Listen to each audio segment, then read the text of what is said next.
आज मध्यरात्रि यानी 8 नवंबर 2016 की रात्रि को 12 बजे से वर्तमान में जारी 500 रुपए और 1000 रुपए के करेंसी नोट लीगल टेंडर नहीं रहेंगे। ई वीडियो याद बानू?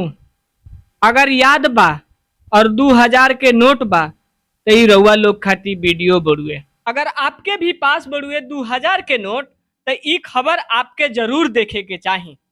जी हाँ, 2000 के नोट अब बंद हो चुकल बड़ुए और 2000 के नोट अब मान्य ना रहल। कब तक ही 2000 के नोट आप लोग के खातिर पूर्ण रूप से बंद हो जी, इस वीडियो में पूरा हम बताएं। आपके जानकारी खातिर बता दी कि माननीय देश के यशस्वी प्रधानमंत्री जी गवर्नर साहब से कह के 2000 के नोट के बंद करा देनी। सबसे पहले बता दी कि हम हैं राजू और आप लोग देखना चालू कर चुकल बनी BH न्यूज लाइव। सबसे पहले आप लोग के बता दी कि 2000 नोट के बारे में। 2000 के नोट उहे 2000 के नोट ह जे कि जब 500 और 1000 के नोट बंद भइल रहे तो पूरा इंडिया में कोहराम मच गिल रहे, पूरा भारत में कोहराम जिसन मच गिल रहे। काहे मच गिल रहे कि लोग के पास 1000 और 500 के नोट बदले खातिर दिन दिन भर कहीं ना कहीं बैंक में लाइन लग के और अनेक टाइम दे के तब जाके एक दिन में 2000 के नोट मिलत रहे। ओ साहेब का बताई 2000 के नोट के बारे में। उहे ही गुलाबी कलर के नोट ह जेकरा आप लोग अभी स्क्रीन पर देख रहल बनी, जे कि सितंबर माह से पूर्ण रूप से बंद हो जाई हैं। आप लोग के बता दी कि जब गरीब आदमी लाइन में लाग के 2000 नोट पावे खातिर दिन दिन भर एक एक जगह पर खड़ा रहत रहे, तब उ पसीना के याद काहे ना आइल माननीय प्रधानमंत्री मोदी जी के। आखिर का कारण भइल जे कि 2000 नोट के बंद करे के पड़ल।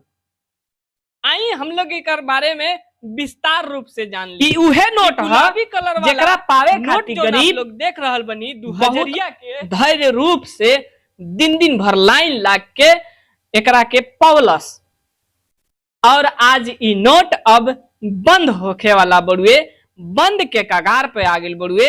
रात के एक घोषणा माननीय प्रधानमंत्री जी के तरफ से आवता न्यूज चैनल पर कि अब 2000 के नोट चलन स्थिति में ना रही हैं।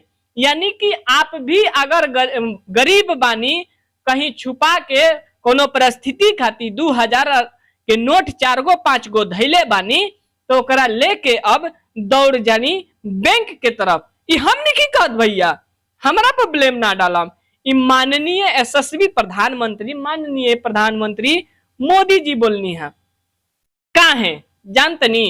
मोदी जी के कहनाम बड़ुए कि 300 करोड़ लगभग 2000 के नोट अभी गायब बड़ुए, कहीं ना कहीं बैंक में आ नहीं पा रहल बड़ुए। तो वो आखिर 300 करोड़ रुपये 2000 के नोट 300 करोड़ नंबर में जोड़ब जा भाई, बहुत ही बड़ा नंबर बड़ुए। नंबर में जोड़ी कि 300 करोड़ 2000 के नोट कितना पैसा भइल, सोच ली। इतना पैसा कोई गरीब रख सकता का? ना, ये पैसा बनल रहे अमीर खाती और अमीर लोग के बक्सा भरे खाती। काहे से कि ई ढेर मोट ना होई, लोग देखे ना पाई। अगर कुछ ना कुछ तो कारण जरूर है माननीय प्रधानमंत्री जी के नोट बंद करे के पीछे।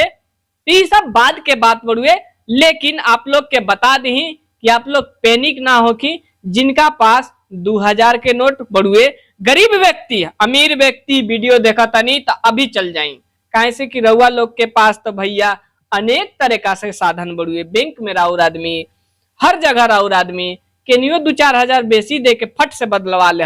लेकिन जे गरीब व्यक्ति, हमार लाचार व्यक्ति बानी, जे कि गैर परिस्थिति खातिर 2000 के नोट 4 गो 5 गो धैले बानी कि मान ली कभी हम बीमार हो जाए, चाहे हमारे घर के कोनो सदस्य बीमार हो जाए, तो उ 2000 के नोट निकाल के कहीं ना कहीं इलाज करा ली।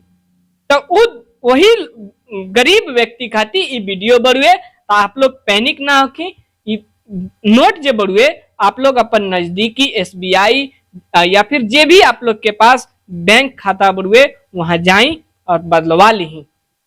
ये अभी आप लोग के सितंबर महीना तक चलन स्थिति में बढ़ुए। अगर कोई आपके मना कर रहा बढ़ुए कि 2000 के नोट लेवे से कोई इनकार कर रहा बढ़ुए, तो आप ओके वीडियो बनाई और हमारी नंबर व्हाट्सएप पर आप लोग सेंड करी, जे की स्क्रीन पर चल रहा बढ़ुए, उनका अच्छा से क्लास लगई। काहे से कि हमार गरीब लोग ही हमेशा सतावल जाले, गरीब लोग खाती ही वीडियो बढ़ुए। आप लोग पैनिक ना हो कि हाँ 2000 के नोट बंद हो गई बढ़ुए, लेकिन सितंबर माह तक 2000 के नोट चलन स्थिति में बढ़ुए। बैंक ली ही, बैंक बदली, बैंक दोसर नोट दी ओकरा बदला। और आप लोग के बता दी कि अगर कोई ऐसा कर रहा बढ़ुए जे बोला था कि अगर 2000 के नोट ना ले तो उनका बेधरले से आप लोग वीडियो बनाई और हमारी व्हाट्सएप नंबर पर सेंड कर दी, ताकि हम भी सच दिखाई और जे हमार गवर्नमेंट में गवर्नर साहब माननीय प्रधानमंत्री मोदी जी भी उनका तक ही संदेश पहुंचाई कि देखी आखिर गरीब लोग ही काहे सतावल जाता, ये नोटबंदी होके या फिर काला बाजारी होके या फिर काली महंगाई होके या फिर कोरोना काल होके।